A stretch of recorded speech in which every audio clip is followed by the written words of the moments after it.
I think the box will be right there. Unless Ludwig Kincarini can convince the city to block Verizon's plan to install a mini cell tower right outside his living room window. The antenna is on the pole 10 feet in front of my house. Wireless carriers like Verizon are putting up thousands of these so-called distributed antenna systems in the Bay Area because they say demand for data has nearly doubled over the last year.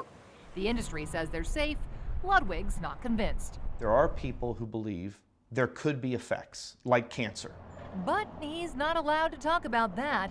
The Federal Communications Act of 1996 says cities and states can't consider health concerns when regulating the placement of these devices, as long as wireless companies follow FCC radiation guidelines. Hello.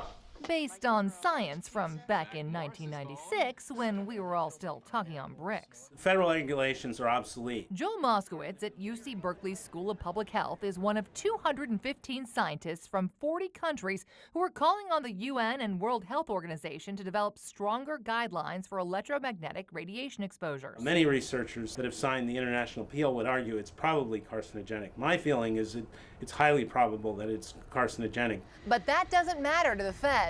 Due to that 20-year-old law, the only way residents can protest one of these RF-emitting devices, just feet from their bedroom window, is to ignore possible health concerns and focus on the way they look. It's really based on aesthetics. But the planning department's Omar Masri says by aesthetics, that doesn't mean the view from your window.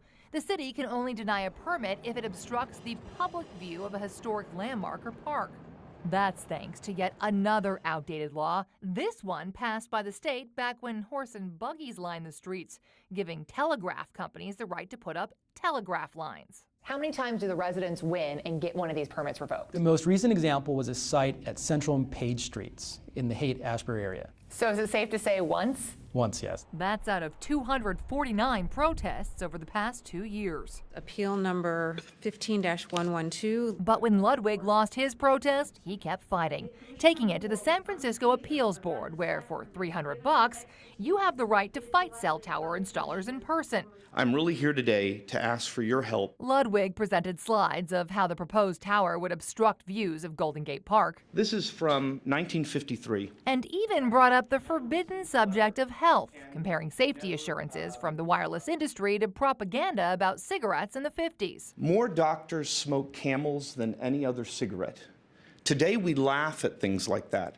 But an attorney for the company installing Verizon cell sites was quick to remind commissioners they can't consider health concerns. As you've heard many times now already, that is simply not a matter that you are allowed to take into account. Just when Ludwig figured he'd wasted $300, a surprise twist.